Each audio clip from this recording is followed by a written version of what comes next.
Beginning to work on my 2013 Chevy K1500. Bought this truck out of Pennsylvania. Of course, it's going to have 2 doors. Could have probably used the rear door, but I went ahead and bought another one just to make it easier on me. I did do some pulling work on it. It had pushed in the C-post here just a little bit. Probably could have fixed that as well, but I chose to go ahead and replace that C-pillar. And that's what the video will be about. I'm going to show you how I go about doing that. But you can see what I've already done here. Again, I've removed the 2 doors. I've pushed all the carpeting back, took the 2 seats out, front and rear. Give me some room here. Of course, you know, eventually going to have to be doing some welding. So there it is. But my first step is, of course, is to go in and I'm going to take out these spot welds. You can see the seam there where the actual C-pillar is attached to the cab. And basically what I've got here is a 3-layer C-pillar and rocker panel post. I've got, you can see 2 seams there, but I've got a centerpiece inside of this, and I'll show that to you here in just a moment on the replacement piece. But everything from pretty much the post in is good. But again, I'm going to replace that. One thing I did notice, you see the dent here, it's pushed in. That was causing my back door here to be kicked up to the top into the back to the rear. So I think when I put my new post in, all of that should line up pretty well. And again, I've cleaned the seam sealer off, exposing the spot welds. And pretty much all I have to do now is take a measurement on my door here, rocker panel, and then transfer that measurement to the new piece. But I'm gonna work on taking out these spot welds first, so that's my next part. Here's the replacement piece. I've done the same thing here. I've got it ready to start taking the spot welds out. But what I was telling you about the seams, if you'll notice, you see that? You've actually got 3. You got an outer, you've got an inner structure, then you've got the inside. So again, when you take the spot welds loose, it'll loosen that outer shell there for you, peels around. And on my truck here, that inner piece is damaged up towards the front door. So I'm going to replace that piece as well after I take this part off. So that's what I'm working on. Okay, here's step number 2, I guess. I've drilled out most of the spot welds on the inside of the cab here. You can see I just located the spot welds from the OEM, from the original manufacturer, and took 2 drill bits, a smaller one and then a larger one, to take that spot weld out of there. Show you something while we're looking. You know, everybody thinks everything has to be precise, but not really. This is a General Motors from the original. No spot weld whatsoever, all the way across that seam. And she's even setting up a little bit. And that could be, it could have came up off of the hit, but I'm kind of wondering why there was no spot weld there. But it's hard to get a spot weld machine inside that because they're actually on they're like hooks. They hook around to touch each other, if you know what a spot weld looks like. So it's they couldn't get in there to do that. So they just let it go.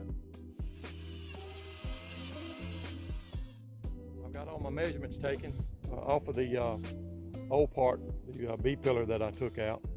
Some call it a center pillar. So I've took my measurements and I've transferred those to the replacement piece. So I got everything prepped here, and this is what I'm doing now. So I'm prepping the replacement piece, already drilling out the spot welds. And again, what I'll be replacing is this outside skin plus a reinforcement bar there in the center there. So she's coming apart here. I'll take it apart here. That'll fold off, come around, and then once I take it off here, this whole outside skin will peel away, and then I'll turn that over and attach it to the truck, which is here. So it'll be MIG welded there, here and around to the bottom, and here, then all the spot welds under the bottom.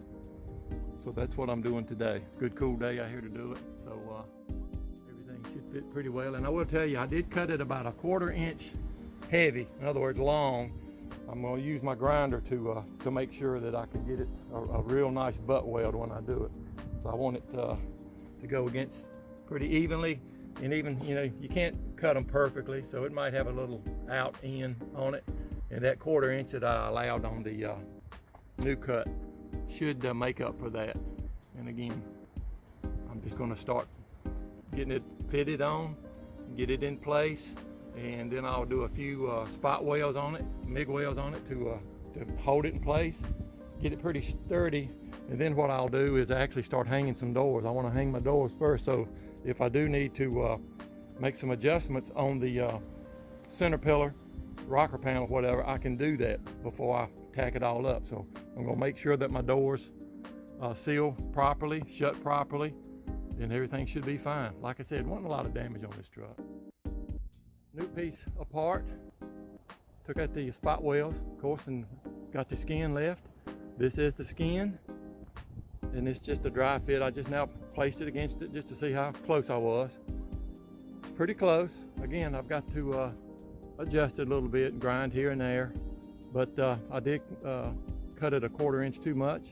But as you notice,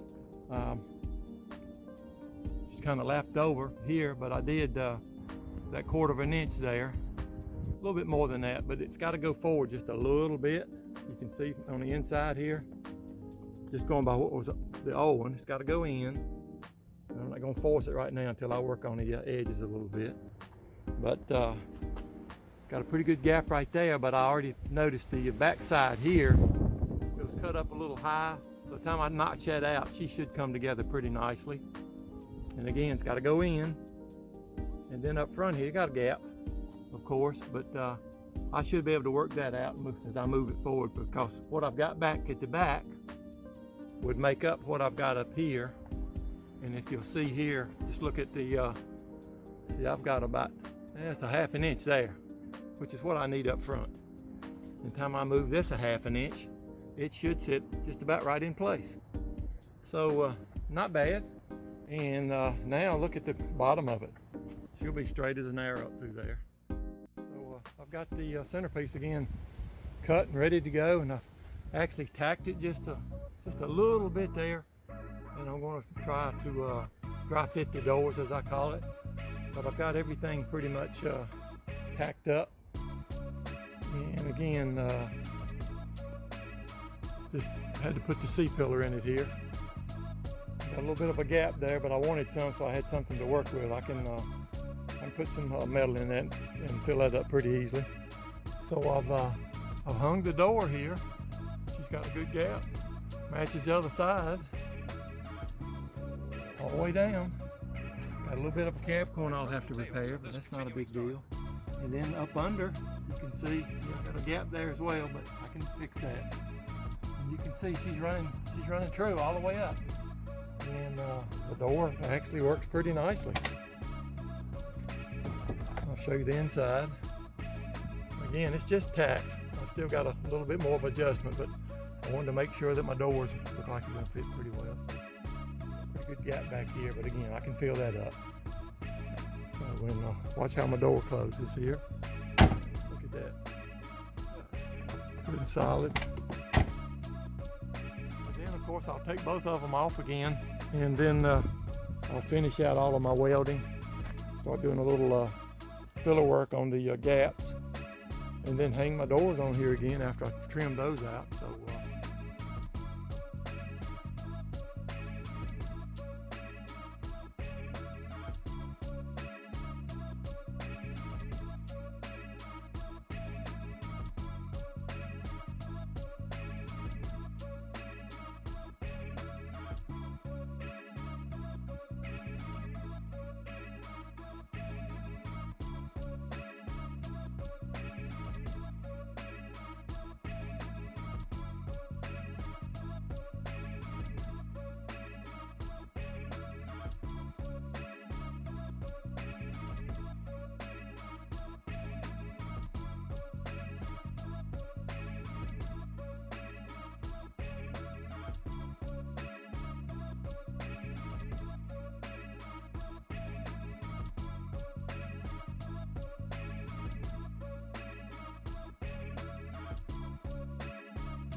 Okay, another day, another step here. Got it all welded in.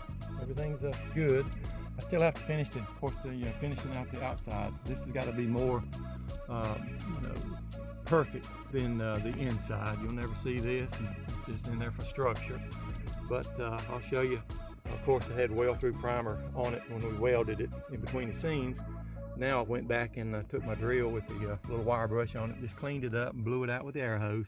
And you can see my spot welds there. So it's, and again, they're kind of on the ugly side, but it makes no difference. All you were looking for here was just the support and the structure. Make sure everything's good and tight and sealed in, and it is.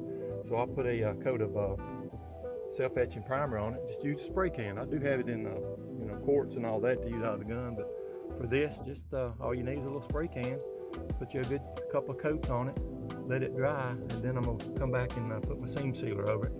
But just working on the inside edge today. And again, next step would be to finish up grinding these down, get them pretty smooth, then apply my filler on it and get that smooth, primered out, and then I'll be ready to put my base coat, everything on it. Okay, just to show you what I'm going to be using next, as I said earlier in the video, I already used a self-etching primer here, and I scuffed it down just a little bit with a red scuff pad. So the self-etching been put on. Next thing I'll do is use the seam sealer. I'll put that in a caulking gun, put that on it, then take a little scraper and just smooth that out. And after that sets up just a little bit, I'll put a little couple of coats, maybe of this gloss white enamel. And you'll notice, again, it's going to be inside. You're not going to see it, but you'll notice that's what's inside the truck. It's just really base white. You'll never see this. It's covered with carpet and with trim.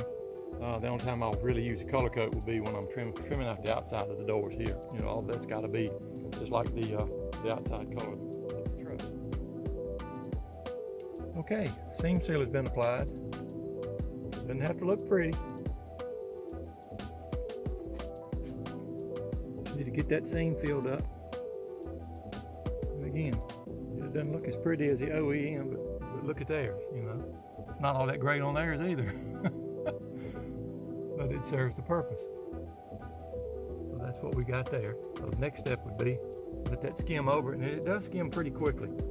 By that I mean it dries on the top after it sits just a few minutes. Of course, it's about 72, 73 degrees here today, so she was skinning over pretty quickly. So I'll let that sit just a little bit, and then I'll come back, coat that with a couple of coats of white paint, and this inside part, as far as the bottom rocker part, is complete. Okay, here we are. Got a couple of coats of gloss white on her. On the inside, like I said, seam sealer went on nicely. And if you'll notice how you just kind of blended the paint in out of the spray can right into the cab bottom there, floor, and that'll be fine. It is what it is. And to me, that's a pretty good job as far as the inside. And again, like I said, yeah, it's fall. Things are falling. On the outside, I'll have to finesse it just a little bit more to make sure all of that looks nice. And I'll do that, and I'll show you that as I go along. But just wanted to show you the final inside piece there. I think it all turned out great. Welding was great. My buddy Pat helped me do that. But we got her done on the inside.